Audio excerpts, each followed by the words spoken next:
Yang lagi minum dihabisin. Bisa kita mulai? Assalamualaikum warahmatullahi wabarakatuh.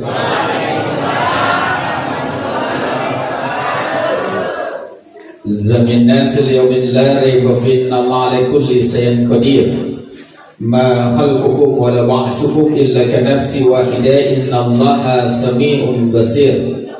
Ashhadu an la ilaha illallah basirun nadir wa sirajul munir al-mab'usu biasasil haqqi wa usuli imani wal khudu'i lil maliki dayyan sallallahu alaihi wa ala alihi wa tabi'ina lahum bi ihsani illa yaumiddin.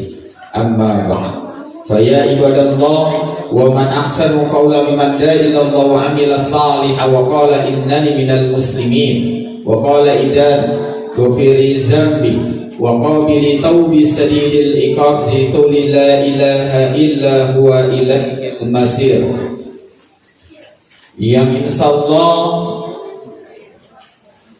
mudah-mudahan senantiasa diberikan kemuliaan oleh Allah Subhanahu wa taala. Guru-guru kita semua yang hari ini hadir, yang mohon maaf tidak bisa saya sebutkan satu persatu, tapi insyaallah tidak akan mengurangi kemuliaan beliau di hadapan Allah Subhanahu wa taala. Yang sama-sama kita hormati Ketua DKM beserta seluruh jajaran pengurusnya, para umara, Ketua RT beserta seluruh jajaran pengurusnya, wabil khusus yang kita doakan bersama para orang tua kita semua yang hari ini hadir. Mudah-mudahan senantiasa diberikan kesehatan, kesempatan dan kemudahan untuk senantiasa bisa beribadah kepada Allah Subhanahu wa taala. Wabil khusus para jamaah sekalian yang hari ini hadir, mudah-mudahan senantiasa diberikan keistiqomahan. Al-awwal, kita panjatkan puji syukur kehadirat Allah Subhanahu wa taala yang telah mempertemukan kita semua. Salam dan salawat semoga tercurah kepada junjungan kita Nabi besar Muhammad sallallahu alaihi wasallam beserta keluarga, sahabat dan pengikutnya sampai akhir zaman. Bu, ini pertama kalinya saya tiba di masjid ini. Mudah-mudahan ini bukan yang pertama kali, kalaupun yang pertama insyaallah kita akan bertemu di surganya Allah Subhanahu wa taala. Salah satu sunnah nubuwah, salah satu sunnah kenabian adalah ta'aruf. Izinkan saya perkenalkan diri. Saya biasa dipanggil dengan sebutan Bambang Syuhada. Kawan-kawan dai memanggil saya dengan sebutan Abu Sa'ida. Dari namanya Bambang, saya asli dari Jawa. Cuma asli dari Tegal. Cuma tampangnya Jakarta, dialeknya Padang, jenggot Timur Tengah, mata India, pakaiannya Pakistan. Wahdatul ummah, kesatuan umat. Status menikah, anak baru 7.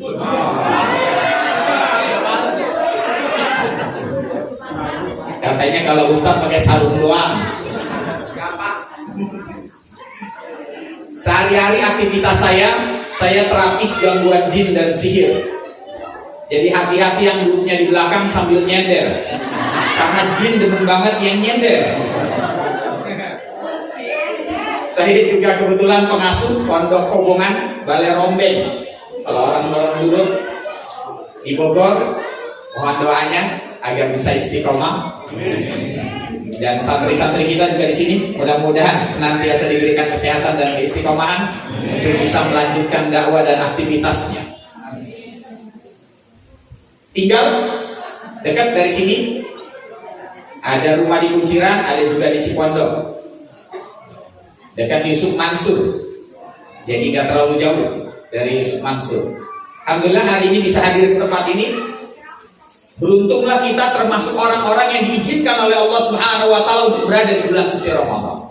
Beruntunglah kita semua termasuk orang-orang yang diberikan kesempatan untuk berada di bulan suci Ramadan. Kata Imam Ghazali dalam kitabnya Mukasyfatul Qulub, ada dua sebab kenapa Allah Subhanahu wa taala hari ini memberikan kita kesempatan berada di bulan suci Ramadan.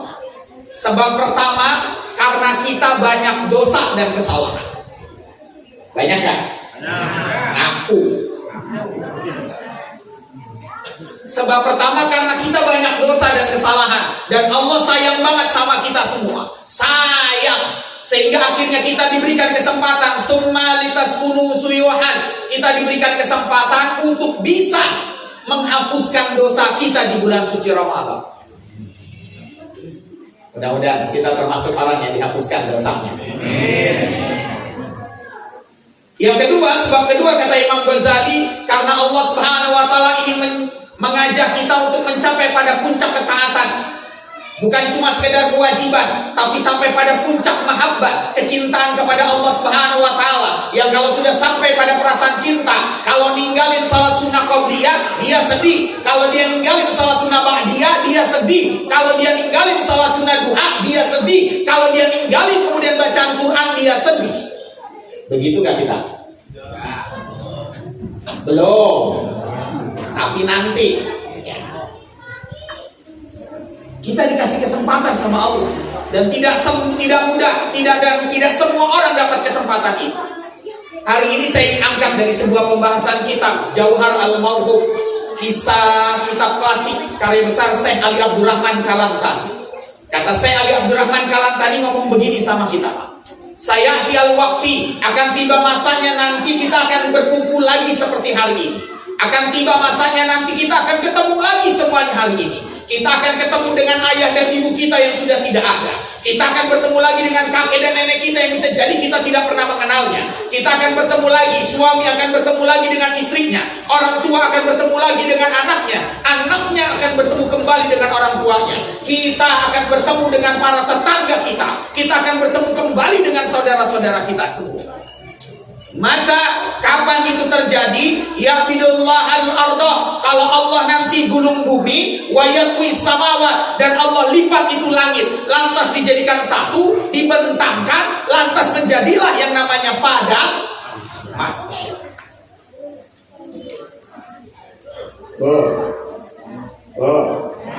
Ketemu lagi. Kita ketemu lagi dengan orang-orang yang kita cintai. Yuhibbuhum wa yuhib. Kita ketemu lagi dengan orang-orang yang kita cintai nanti di padang mahsyar.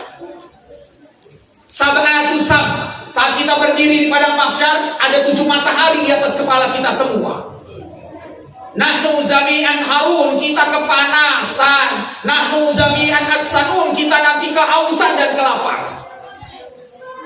Setiap orang akan berdiri selama 50.000 tahun lamanya. Dan setiap orang nanti akan melihat amalannya cuma dari keringat yang kemudian menetes dari setiap tubuhnya. Ada yang keringatnya sebatas mata kaki, ada yang keringatnya sebatas lutut, ada yang keringatnya sebatas pinggang, ada yang keringatnya sampai sebatas leher, ada yang tenggelam dengan keringatnya. Semuanya bergantung dengan al-af'al, bergantung dengan setiap amalan-amalannya. Jadi tegang nih. Ya, jadi tegang. Langsung tuh deh, saya kira maju ke depan.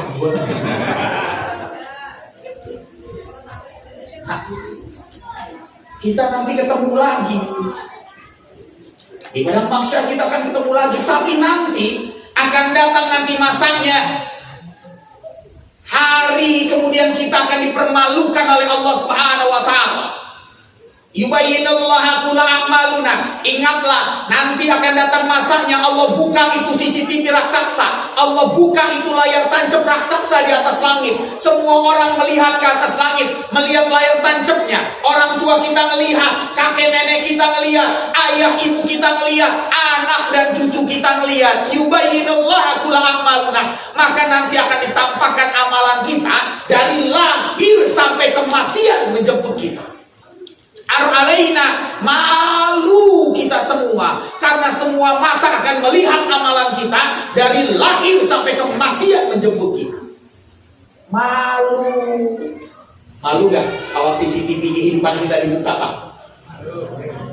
Malu, Mak. Di dunia kita bisa jadi boleh berbohong dan tidak diketahui oleh manusia, tapi di sana nanti la yumkin, nggak mungkin kita bisa berbohong. Nanti di sana boleh jadi kita di sini di dunia bisa berdusta, tapi nanti di akhirat la yumkin, kita nggak akan pernah bisa berdusta. Di dunia boleh jadi kamu bisa merekayasa kasus-kasus para ulama, tapi nanti di sana nggak akan pernah bisa. Allah perlihatkan semua kebohongan dan kedustaan. Ya, boleh jadi hari ini kita bisa berdusta kepada istri kita. Saya nggak pernah WA si Ratna.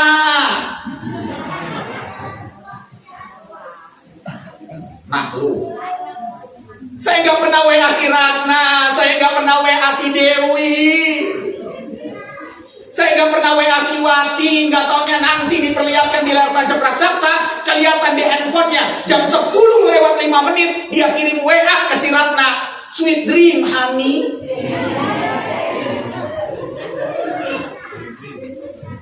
Ada yang begitu? Keluar emotikonnya, lope-lope. Ya, ketahuan loh. Malu. Bu, boleh jadi hari ini ibu berdusta sama suami. Saya nggak pernah jalan sama Pak RT. Ada Pak RT. Ada Pak RT. Pak RT sana, Pak RT sana. Boleh jadi dia ngomong, saya nggak pernah jalan sama Pak RT. Nggak taunya dia lagi jalan-jalan di Bintaro Plaza sambil gandengan tangan, sambil buka puasa makan takoyaki. Alaina malu, Bu. Nanti kita malu, aib kita diperlihatkan. Kalau amalannya baik, nanti ayah kita akan ngomong begini kepada kita. Nah, amalanmu bagus, nah. Bagus ya Bunaya. Yusaidun, tolong Abi, tolong Umi. Tapi bayangkan kalau amalannya buruk, Bu, kita dilihat anak kita. Abi, ternyata amalanmu begini, padahal Abi teladan. Tapi ternyata Abi suka begini. Malu nggak? Periksa HP-nya, periksa. Mama nggak punya ya, Mak? Mama HP-nya ulekan. Ulek mulu. Mama hebat, HP-nya ulekan. Kalau mau cerita tentang mak kita, nitipnya ke tukang sayur. Tukang sayur tuh tahu semua rahasia mak kita. Gosip tukang sayur mah. Kita malu nanti. Semua orang nanti terbuka aibnya. Saking malunya nanti mereka asfala wajha. Ada yang wajahnya nanti nempel di padang mahsyar. Saking malunya wajahnya ditundukkan, dagunya nempel di dadanya, jatuh sampai asfala wajha, menempel di padang mahsyar. Padahal yang namanya padang mahsyar wal ardi sahinata misla asfala. Yang namanya padang mahsyar itu panasnya seperti aspal yang bergolak.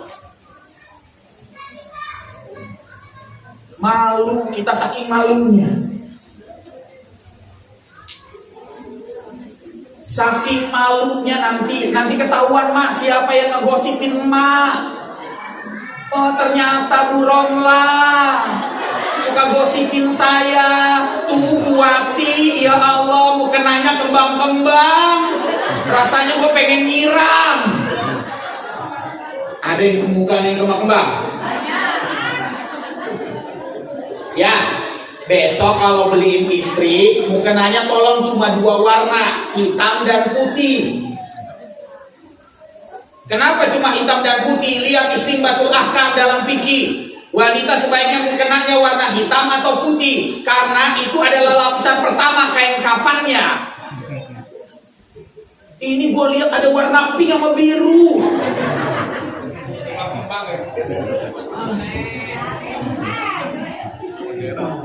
Model ya. Lapisan pertama kain kapan wanita itu adalah mukena. Makanya kalau seandainya seorang hamil, kalau seandainya meninggal wanita, kalau dia nggak bisa pakai kapan, dia pasti repot. Bikin jilbabnya dulu, bikin bajunya dulu, bikin pakaian dalamnya dulu. Padahal para ulama berkata, mukena lapisan pertama bisa digunakan asal warnanya putih, asal nggak ada renda-rendanya, asal nggak ada kembang-kembangnya. Udah putih bagus, ada kembang. Ini mendingnya kalau kembangnya kembang Kamboja. Makanya mak besok ya jangan dibeli. Kalau dia gue beli mukena ya tanya dulu kita mau putih. Tanya dulu. Itu harus ditanya karena itu kain kapannya Bu. Nggak usah ngikutin mukenanya Sahrimi yang ada ininya nih, ada jubahnya Bu, yang bisa dibawa-bawa. Lu mau sholat mau apa? Nanti malu kita. Akan datang masanya kita dipermalukan sama Allah. Yaumul mahzub. Allah akan mempermalukan kita sampai kita malu semalu-malunya. Tapi nanti ngomong begini, Pak. Salah satu majmu'at mahfuzah. Nanti ada 3 kelompok yang diselamatin sama Allah. Ditutup semua aib. Yang kelihatan cuma kebaikannya, tidak ada lagi keburukannya. Ditutup semua dosa-dosanya, yang ada cuma kebaikannya. Ditutup semua aib-aibnya, yang ada cuma kemudian kebaikannya pada dirinya. Cakep gak? Mudah-mudahan kita, Pak. Amin. Mudah-mudahan kita. Makanya Ramadan ini manfaatin dengan sebaik-baiknya ya. Manfaatin. Kalau kata Imam Ghazali ngomong begini, kalau ditanya bulan Ramadan, bedanya para ulama dengan kita, Pak, bedanya tipis. Sebenarnya sama-sama gembira, cuma bedanya kalau kita menyambut Ramadan itu bahagia, ketawa, senyum. Tapi kalau para ulama, Pak, menyambut bulan Ramadan itu nazarul ainul ma, dia menangis bercucuran air mata. Lihatlah Imam Ghazali dalam kitabnya Mukasyafatul Qulub ketika ditanya, "Ya Syekh, apa arti Ramadan bagimu?" Apa kata Imam Ghazali? Lau lam yakuna hunnaka Ramadan. Apabila kemudian tidak ada bulan Ramadan, nahnu zami'an, kita semua izhaba ilal jahim, pasti masuk neraka. Kalau nggak ada bulan Ramadan kita masuk neraka, Pak. Dikutiplah sebuah hadis qudsi, min kuli alfin, dari tiap 1000 orang, wa wahidu fil jannah, cuma 1 yang masuk surga. 999 orang masuk ke dalam neraka. Kita yang 1 apa yang 999? Oh, gua kagak yakin 1. Coba kita tes. Saya tes. Saya yang 1. Oh, kita cek. Kalau Imam Syafi'i kalau datang bulan Ramadan, pagi hatam Quran, malam hatam Quran. Kita bukan. Kita pagi kagak, malam kagak. Berarti yang 1 apa 999? Oh, mulai ngaku ya. Kita lihat lagi apa yang dilakukan oleh Imam Abu Hanifah. Kalau datang bulan suci Ramadan, nanti jam 1 malam, di tengah malam dia bangun, sholat sunnah 2 rakaat, dan selama sholat sunnah 2 rakaat dia telah menghatamkan Al-Quran. Kita bukan? Bukan. Padahal lupa. Kalau datang bulan Ramadan berlaku kaidah usul fikih, taibu marhaqat fil ibadah. Paksain lu untuk ibadah, paksain lu baca Quran, paksain lu zikir, paksain lu berdoa, dipaksain, Pak. Maka paksain sholat tarawihnya. Kalau dipaksain berarti pilih sholat tarawih yang pendek apa yang panjang?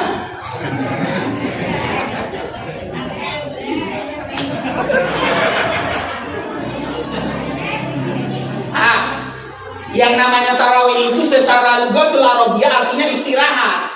Berarti ada jeda istirahat. Berarti kalau istirahat harusnya panjang apa pendek? Kalau pendek mah nggak perlu istirahat, kebut aja. Yang namanya sholat tarawih itu artinya istirahat. Berarti kalau istirahat capek kan? Berarti kalau capek bacanya harus. Berarti ini kalau ada 2 masjid, 1 masjid 1 jam, di masjid ini kemudian setengah jam, pilih masjid yang mana?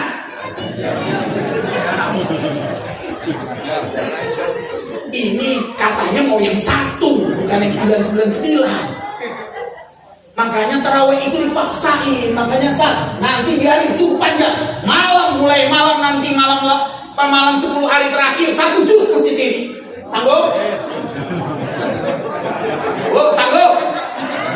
Kok imam? Ya Allah.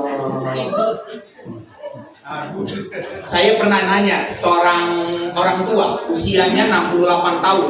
Dia sholatnya selalu di Al-Azhar, di Taman Kota BSD. Al-Azhar itu 1 juz tiap malam. Selesainya itu setengah 11. Yang baca itu qori, seperti yang tadi. Bayangin kalau qori yang baca lama nggak? Lama banget. Al-Ikhlas saja bisa lama kalau qori yang baca. Dia lama bacanya. Dan itu selesai setengah 11. Ada seorang orang tua, saya tanya sama dia, ya, tiap malam di sini, ya Ustaz, kuat Ustaz, insya Allah. Resepnya apa Ustaz? Resepnya apa ya? Kuat begini. Dia jawabnya begini, Bu, dan itu bikin saya malu. Dia jawab begini, Ustaz, bisa jadi kebanyakan manusia berdirinya menggunakan badannya. Tapi kalau berdiri dengan iman, maka seberapapun panjangnya dia akan kuat. Kita pakai iman apa badan? Kalau iman Pak, jadinya wazilan qulubuhum, bergetar hatinya. Tapi kalau yang kalau tubuh, wazilat dungkuluhum, bergetar dengkulnya. Betul? Kita nih kebanyakan bergetar. Dia baca Yasin, pikir mau tahlil. Berlaku kaidah itu Pak. Kalau sudah bulan Ramadan itu berlaku.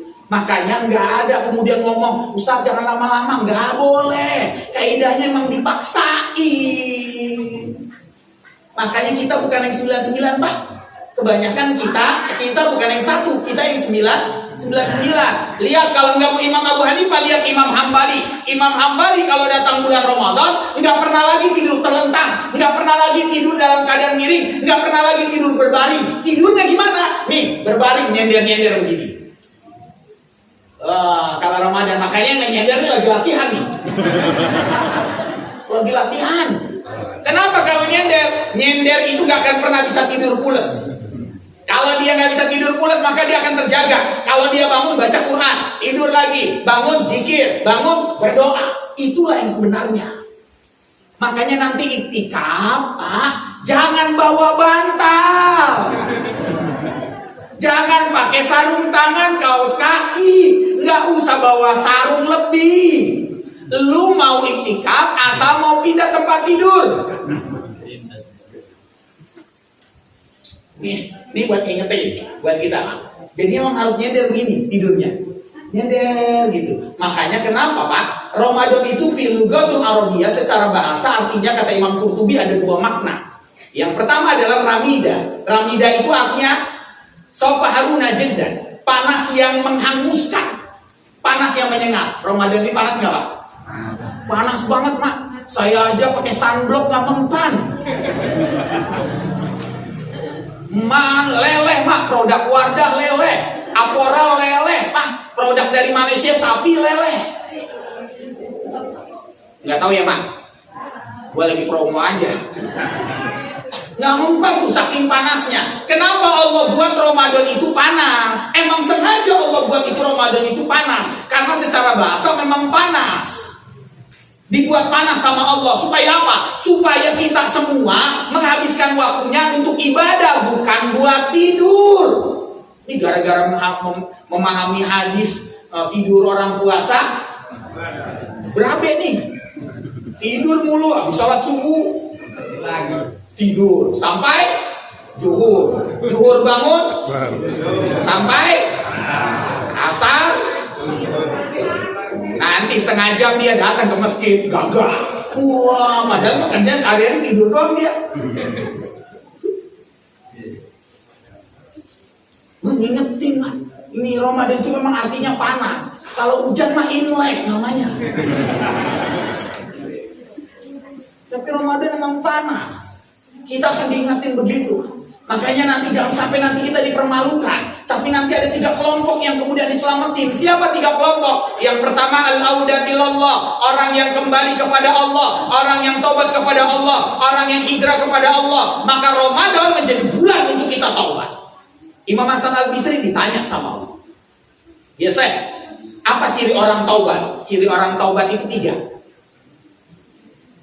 Ciri orang taubat itu 3. Ini mudah-mudahan. Jadi kalau ada yang ngaku taubat tapi kemudian cirinya nggak ada, nih 3 bohong. Apa ciri yang pertama? Yang pertama adalah dia bangun sholat malam. Biasa sholat tahajud, biasa qiyamul lail.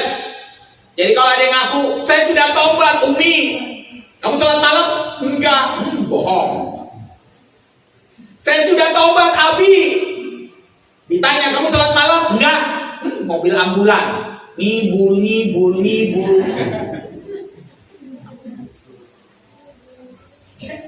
Bohong.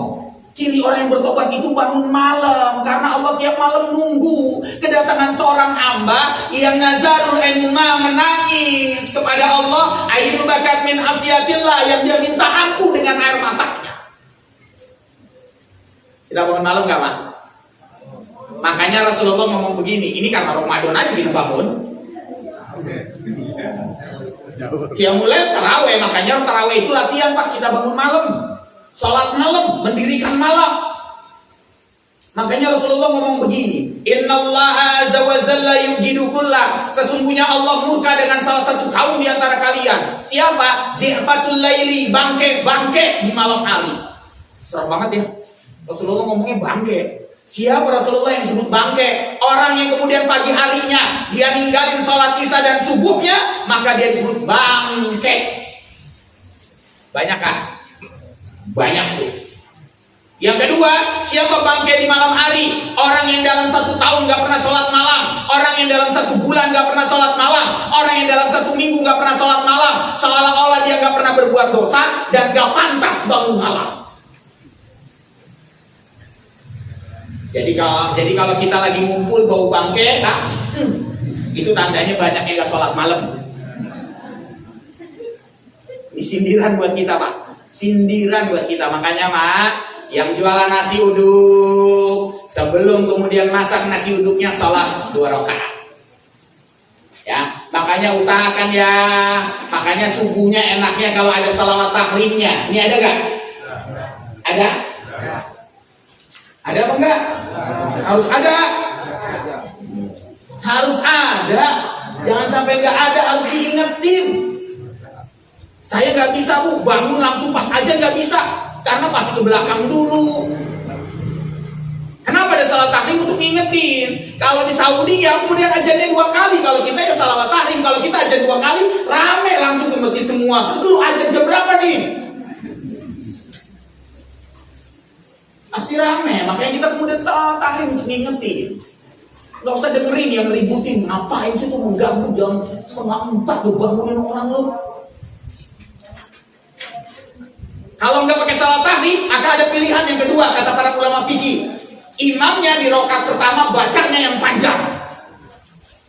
Pilihannya itu. Mau pilih yang mana? Pilih yang mana? Pakai yang salawat atau bacanya panjang? Kalau dua-duanya bagus. Sambil nunggu jamaah yang datang ya. Nah, tapi rakaat kedua tetap Al-Ikhlas. Yang pertama udah panjang. Yang pertama udah panjang, jangan dipaksain. Itu ciri yang pertama orang yang bertaubat. Kata Imam Hasan Al-Bisri, ciri yang kedua adalah yang datang ke majelis ilmu. Maka orang yang datang ke majelis ilmu telah dianggap sebagai orang yang kembali kepada Allah Subhanahu wa taala. Maka kita telah datang ke majelis ilmu, insyaallah kita telah dicatat zalikat nairabna fala ya'zaina. Dicatat sebagai orang yang telah kembali kepada Allah. Maka itu sebabnya dalam kitab Ta'lim Ta'alim Imam Zarnuzi, yang namanya majelis ilmu itu adalah guru ketemu murid, murid ketemu guru. Bukan YouTube. Ini sekarang banyak orang yang belajar YouTube terus merasa lebih hebat. Banyak tuh yang begitu. YouTube itu cuma ziyadah, tambahan. Taklim sesungguhnya seperti ini. Ya Allah, saya ingat banget waktu masih di pondok. Pondok saya dulu Abah Nom, Suryalaya, Tarekat Nasyabandiyah. Itu nggak boleh nih jaraknya Pak terlalu jauh, karena jaraknya hanya boleh sejengkal, 1 langkah. Dekat banget. Udah dekat gitu. Nggak boleh jauh. Wah, kita mah sekarang jauh-jauhan Pak. Di belakang nyender, kaki dilurusin, enak banget itu. Nggak masalah. Yang penting datang. Yang penting datang. Nggak nyindir yang belakang nih, enggak. Nggak nyindir. Saya maklumin mau osteoporosis lututnya. Jadi nggak apa-apa kaki dilurusin. Saya tahu asam urat dan punya udah gede banget.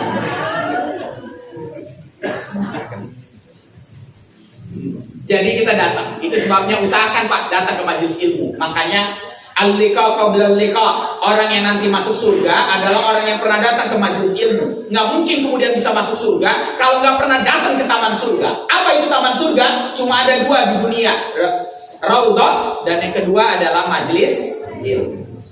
Itu cirinya. Yang ketiga, orang yang telah bertobat itu layyin, lembut lisannya.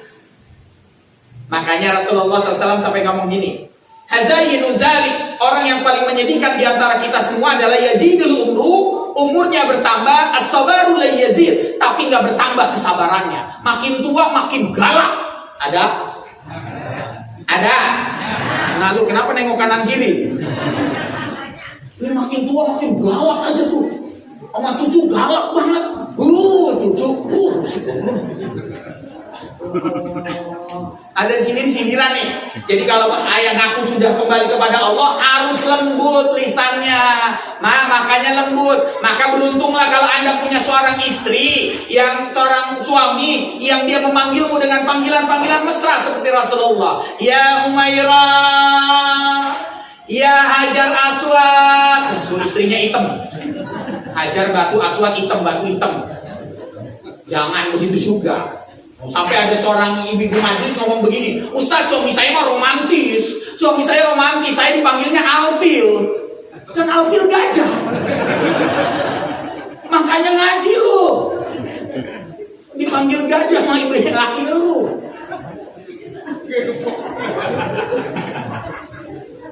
Romantis dari mananya? Romantis, Bu. Bahagialah seorang istri yang di WA oleh suaminya. Umi, ikan hiu makan komputer, I love you forever. Ada nggak yang gitu? Ada? Ustaz gitu? Ada? Ustaz tuh? Udah catat belum tadi ya? Ya Allah, romantis. Makanya seorang suami, modalnya, kata Dr. Abdullah Nasiulwan dalam kitabnya Tarbiyatul Aulad, cuma diam, peluk, cium. Ini kunci rumah tangga. Kata Dr. Abdullah Nasiulwan, kuncinya diam, peluk, cium. Istri marah, Pak, diam. Istri masih marah, Pak, peluk. Istri masih marah, Pak, cium. Jadi Pak anak 7.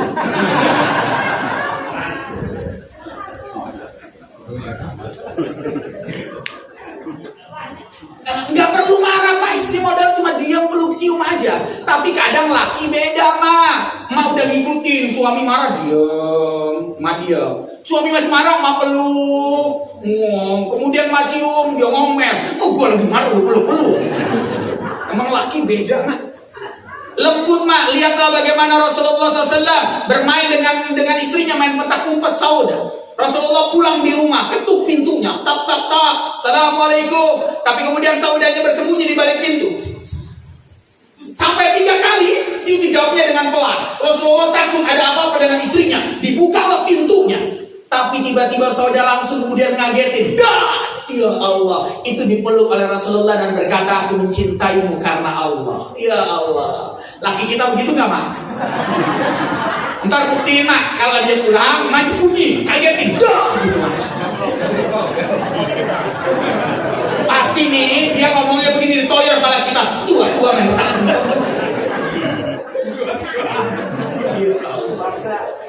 Lihat, Mak, lembutnya, Mak. Nabi kita lembut banget. Lihatlah bagaimana Rasulullah SAW dalam Sirah Nabawiyah karya Ibnu Isa. Bagaimana marahnya dengan Aisyah. Dipanggil Aisyah karena Rasulullah marah. Aisyah, maju ke depan. Aku ini enak, tutup matamu. Tutup mata. Setelah sampai di depannya dicium keningnya.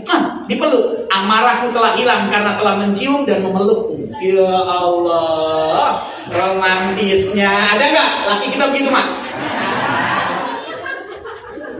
Sama laki kita begitu juga, Mak. Panggil. Wadi, sini. Maju ke depan, tutup matamu.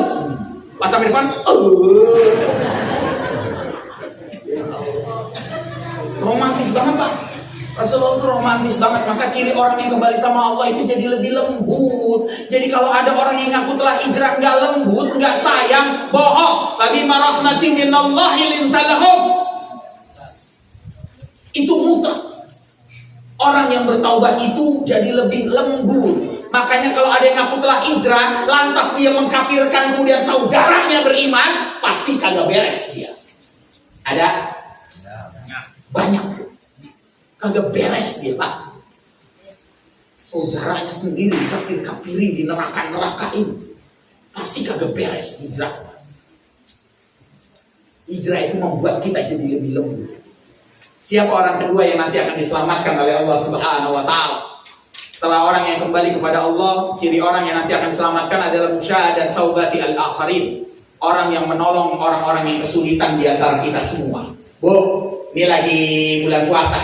Kalau ada 2 tukang yang jualan kemudian makanan buka puasa, satu rame satu sepi, mana yang dibeli?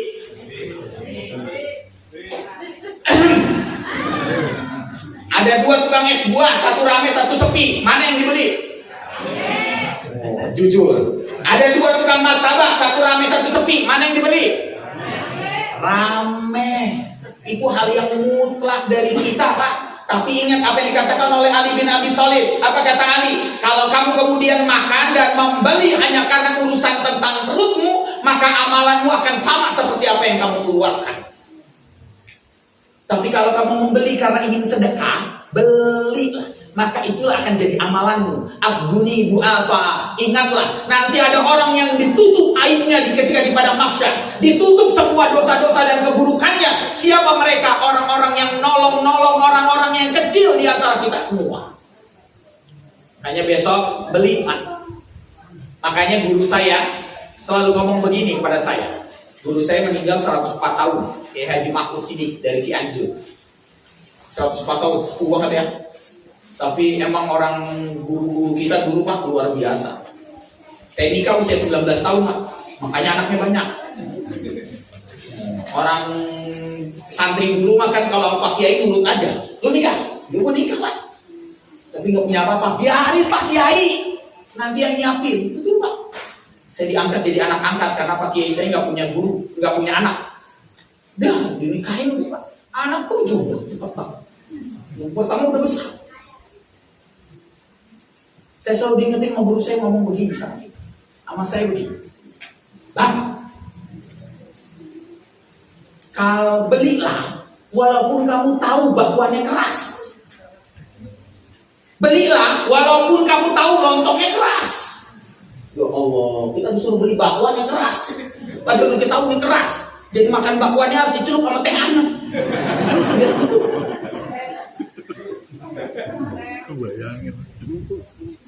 Padahal kita tahu tuh bakwannya keras, tapi kita beli. Karena bisa jadi dia cuma bertahan hidup dari hari ke hari.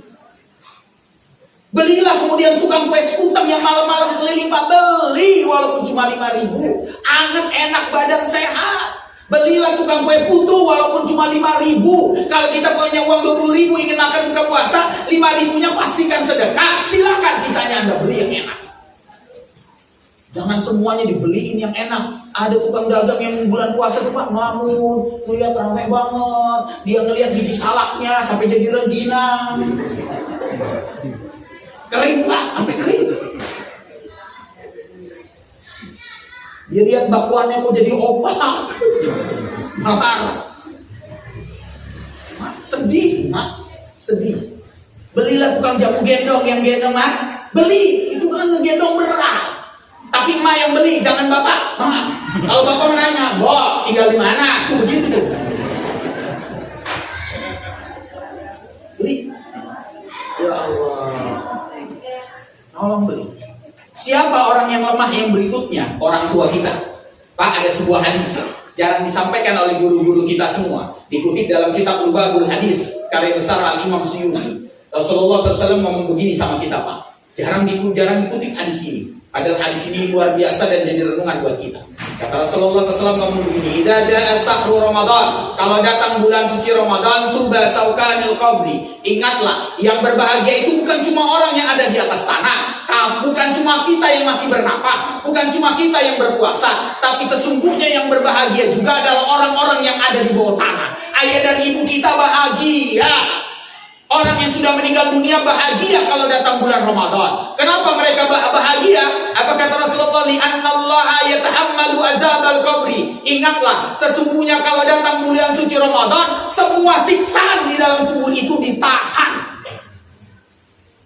Allah, Pak, bahagia. Karena saya yakin banyak kita orang tua yang dulunya bukan orang yang rajin ibadah.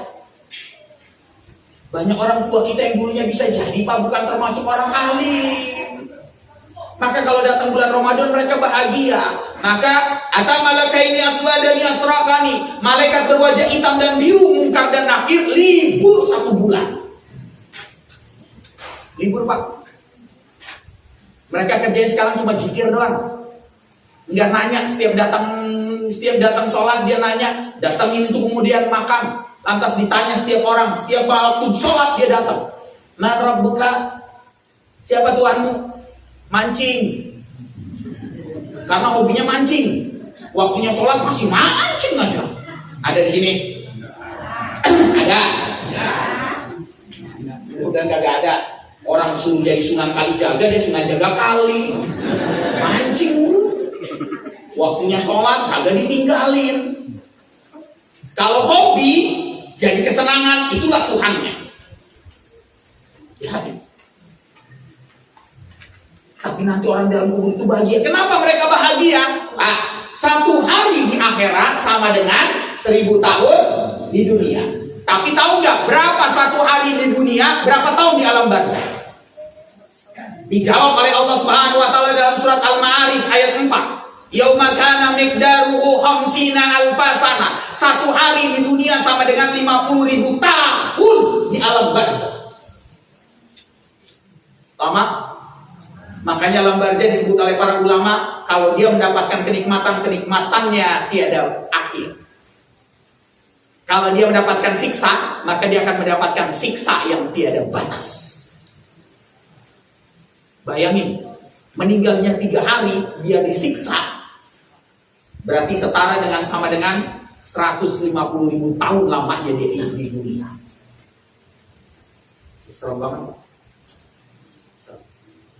Makanya Pak, nanti orang yang sudah meninggal dunia, kalau datang bulan Ramadan itu dikumpulkan di sebuah bangunan bernama Al-Qantar Sabit Binayat Aliyah, sebuah bangunan yang seluas langit dan bumi, warnanya putih semua, dikumpulkan. Nanti tiap malam malaikat rahmat itu turun, habis salat tarawih itu turun, lantas kemudian manggil, fulan, taqaddam, ada kiriman doa dari anakmu, ada kiriman sedekah dari anakmu, ada kiriman tuh, orang tuanya terima bahagia banget Pak. Dan kiriman dari anak saya. Bahkan sampai digambarkan Pak oleh Imam Suyuti, sampai ada orang tua itu ngomong nanti sama dirinya sendiri kalau malaikat rahmat turun, nih kayaknya anak gua yang ngirim, nggak taunya orang sebelahnya, anaknya ternyata lagi di pasar malam. Sedih gak tuh? Sedih banget. Makanya kemudian dia ngomong, ya bunaya bisadri kaharazumin, dada abi nyesek. Ramadan lu kemudian kenapa gak kirimin doa buat abi? Masya Allah. Kemudian Pak, kita paksain ya Pak, paksain sampai selesai ya Pak. Paksain yang namanya istiqomah dari awal sampai akhir. Bukan dari awal sampai dapat THR, bukan dari awal setelah dapat baju baru, udah. Dari awal sampai orang tua kita ngarep, maka dia ngomong sama begini, ya kulul ahlul qaum. Orang-orang dalam kubur itu ngomong, cuma telinga kita kagak denger. Dia ngomong apa? La tad'u saniyatan, ya bunayya, jangan biarkan sedetik pun berlalu tanpa engkau melakukan kebaikan. Ini orang tua kita lagi ngarep kita. Makanya kalau sedekah Pak, kalau ada promo lewat, jangan pernah atas nama diri sendiri. Imam Ghazali itu nyuruh kita atas nama orang tua kita, atas nama abi, atas nama umi. Karena kalau kita sedekah atas nama ayah dan ibu kita dapat 2 pahala. 1 untuk orang tua kita, 1 untuk kita, tidak berkurang sedikit pun.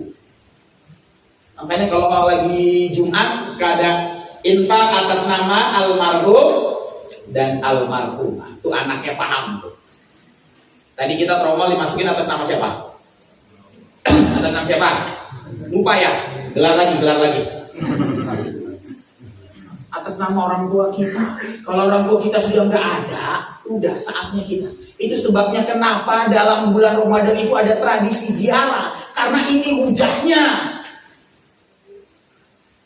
Ngomong tuh di kuburan. Abi. Makanya Ibnu Qayyim al-Jauziyah dalam kitabnya Roh, kita boleh datang Pak ke makam, ngomong 1 kalimat sama orang tua kita. Apa ngomongnya? Abi, kangen.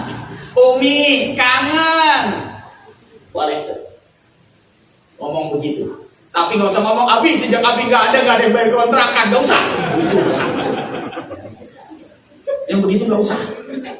Kayak di media sosial tuh ada yang curhat panjang lebar.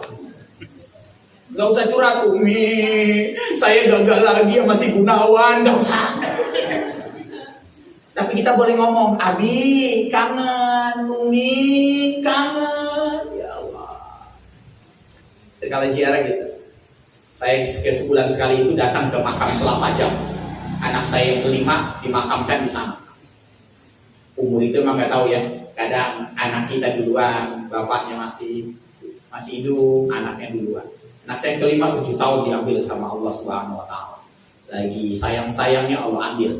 Sengaja Allah ambil lagi sayang-sayangnya untuk membuktikan apakah saya lebih mencintai manusia atau Allah. Itulah yang dikatakan oleh para ulama. Kalau lu lagi sayang-sayangnya dengan manusia, lantas kemudian Allah mengambilnya, sesungguhnya Allah itu ghaiyur, cemburu. Gua ambil, tinggal gua lihat lu tambah sayang gak sama. Jadi diambil. Makanya ayah, Allah lebih sayang. Buktiin anaknya, kirimin doa sebanyak-banyaknya. Kirimin, ya. Nangis saya nangis sama Pak seperti manusia. Tapi saya selalu ingat dengan pesan kemudian Imam Ghazali, nangislah yang membuat laisa dumu adiyatan. Kalau kamu nangis, nangislah yang membuat air matamu jadi pemberat timbangan kebaikan. Ingat, di yaumul hisab itu yang ditimbang bukan cuma pahala sholat, zakat, haji, tapi juga ditimbang langkah kaki kita ke masjid, itu ditimbang. Makanya kalau ke masjid jalan kaki, nggak usah pakai motor. Ini rumah dekat, pakai motor. Ada yang begitu? Udah pindah. Ada rumah dekat itu sebelahan. Lu mau pamer NMAX. Yang dihitung langkah kaki, apa roda motor? Langkah kaki kanan kalau dia melangkah diampuni sama Allah. Melangkah kaki kiri disayang sama Allah. Pak. Yang kayak kalau pengen diampuni ya kaki kanan terus saja minta. Kalau pengen dua-duanya lompat. Tapi yang dihitung langkah kaki. Ini mau sampai sini, pas banget lagi parkirnya. Suruh berhenti di sini. Parkirnya ngalangin orang jalan. Ini sindiran. Kan kalau kita jalan ketemu Pak Ridwan ke masjid. Ayanto ke masjid. Masya Allah, enak banget tuh Pak. Kalau di kampung begitu Pak, saya biasa safari dakwah ke daerah-daerah Pak. Itu begitu orang kampung. Saya safari dakwah ke daerah Banjaranyar, Purwokerto. Saya tanya, musolanya di mana? Ustadz ngajarnya di sana. Musolanya di mana? Naik lagi Ustadz, naik Pak. Ya Allah, ternyata dari tempat saya naik sampai 7 kilo baru dapat musola. Astagfirullahaladzim. Jadi dia kalau udah berangkat Pak sore habis asar sebelum mau maghrib dia pada jalan kaki dulu semuanya. Nanti turunnya setelah isya. Jadi antara isya sampai maghrib sampai isya mereka habisin waktu untuk berzikir. Kalau ada ajengan Pak Kiai mereka kemudian akan ngaji majelis ilmu. Begitu terus mereka dan tiap hari dan subuh itu selalu ramai terus di sana Pak. Ya Allah, apa perlu emang masjid kita jauh sekalian ya? Cuma dekat aja sepi kalau di jalan. Yang dihitung itu bukan angka kaki, air mata itu dihitung Mak. Itu sebabnya ama boleh nangis. Kita boleh nangis asal matlabnya syaratnya kata Imam Ghazali 2. Nangislah yang pertama kamu membaca kalimat istighfar kepada Allah minta ampun. Jadi kalau nangis astagfirullah. Teman, itu nangis yang nanti air matanya ditampung sama Allah. Jangan nangisnya nggak ada minta ampun sama Allah, air matanya malah jadi memberatkan mayit. Ziyadatan amalan hasanah au ziyadatan amalan sayyi'ah. Ada orang yang kemudian telah meninggal dunia bertambah kebaikannya, tapi ada orang yang meninggal dunia bertambah keburukannya. Dari mana tambahan keburukannya? Dari ketidakikhlasan dan ketidaksabaran orang-orang yang ditinggalkan. Nah, makanya yang kedua nangisnya sambil berdoa. Kalau itu ayah kita nangis. Kalau itu saudara kita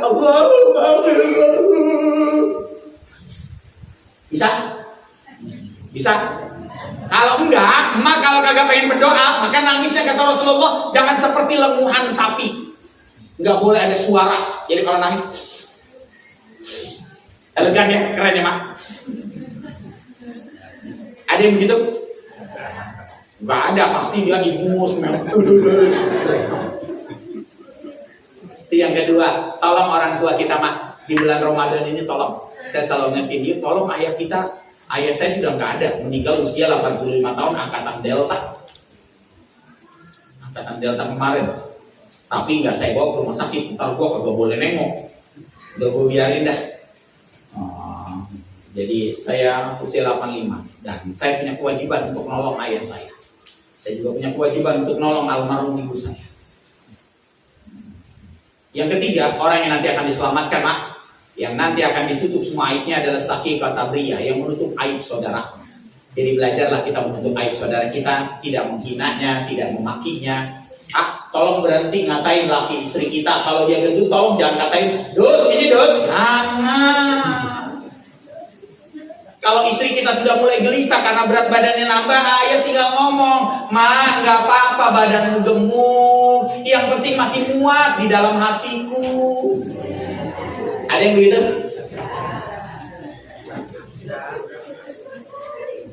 Ngomong begitu ya.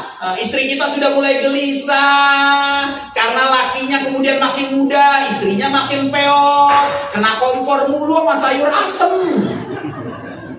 Lakinya makin muda, banyak kan yang lakinya muda, istrinya makin kelihatan tua gitu.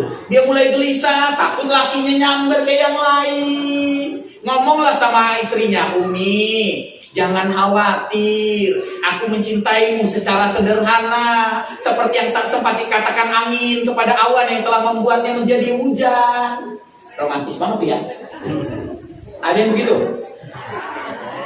Jangan ngomong, "Ya Umi, aku mencintaimu secara sederhana, seperti engkau menatap sebuah rembulan. Coba lihat bulanmu, bopeng-bopeng." Jangan. Ya, Pak. Tutup aibnya. Jangan pernah menghina saudara kita, Bu. Tutup aib saudara kita. Orang yang menutup aib saudaranya, maka kelak Allah Subhanahu wa Ta'ala. Maka nggak perlu marah kalau seandainya tetangga kita parkirnya di depan rumah kita, cuma dalam waktu sebentar udah ngomel, Bu. Ada yang begitu? Dia cuma sebentar kan, ngomong sebentar, "Saya mau keluar, maaf." Udah begitu doang. Ini mau pakai ditulisin. Ditulisin gede-gede. Nggak punya otak lu ya. Ada yang begitu? Nggak perlu marah kalau tetangga buang sampahnya ke tempat sampah kita. Barangkali tempat sampahnya penuh. Anggap saja kita wakaf tempat sampah. Ini mau ngomel lu, lu yang ternyata buang sampah ke tempat gua. Ini kita nih Pak, mulai belajar salamatus sadar, berlapang dada. Maka Ramadan ini Bu, mudah-mudahan menjadi momentum buat kita semua untuk jadi lebih baik. Apalagi di malam nuzulul Quran, kita manfaatkan dengan sebaik-baiknya. Ya, pesan terakhir, nanti 10 hari terakhir, tolong usir lakinya dari rumah. Usir. Lu tidur di masjid gak lu? Iktikaf lu. Ya, jadi kalau nanti diusir istri jangan marah. Disuruh iktikaf, emak nyuruh suaminya suruh iktikaf. Pergi. Iktikaf lu. Ya, sanggup? Pak, manfaatin dengan sebaik-baiknya. Ya, manfaatin dengan sebaik-baiknya. Makanya Ibnu Qayyim al-Jauziyah ngomong begini. Kalau seandainya Ramadan ini tidak mampu menghapuskan dosa-dosa kita, maka kita nggak akan pernah ada bulan yang akhirnya akan bisa menghapuskan dosa-dosa kita. Karena ini tempat yang paling mudah, Pak. Bulan yang paling mudah untuk menghapuskan dosa-dosa kita. Maka paksain nanti 10 hari terakhir, kita iktikaf. Tapi tolong, bukan cuma pindah tempat tidur. Bawa bantal, bawa selimut, lu pindah tidur, itu mah namanya. Ini namanya iktikaf, habisin waktu seperti kita di Padang Arafah. Apa yang dilakukan di Padang Arafah? Zikir, doa, baca Quran, minta ampun sama Allah, cuma itu. Maka kalau iktikafnya ngobrol aja, makanya iktikaf jangan bareng besti, ngobrol mulu sama besti. Jangan bawa HP, nanti dia main Free Fire atau Mobile Legend. Itu jadi masalah buat kita. Jadi mudah-mudahan pertemuan ini didatangkan keberkahan buat kita semua. Mudah-mudahan ada manfaatnya buat kita semua dan kita manfaatkan momentum Ramadan yang tinggal sedikit lagi, Pak. Masih ada sekitar 13-an hari lagi buat kita semua. Tetap nanti kita tunggu pengumuman pemerintah kapan kita Idul Fitri, ya Pak. Kita taat kepada pemerintah tentang kapan kita Idul Fitri. Tapi kita nggak perlu meributkan perbedaannya. Yang perlu diributin tengah hari ya enak aja makan dan merokok tengah jalan. Banyak banget itu sekarang ya. Mudah-mudahan itu yang bisa saya sampaikan. Kurang lebihnya saya mohon maaf. Mudah-mudahan pertemuan kita menjadi kawat candra di muka, tempat para gatot kaca di tempat, otot kawat balung besi, akidah kuat, akhlak terpuji, disayang Allah dan Nabi, disayang keluarga dan istri, masuk surga ditemani para bidadari. Assalamualaikum warahmatullahi wabarakatuh.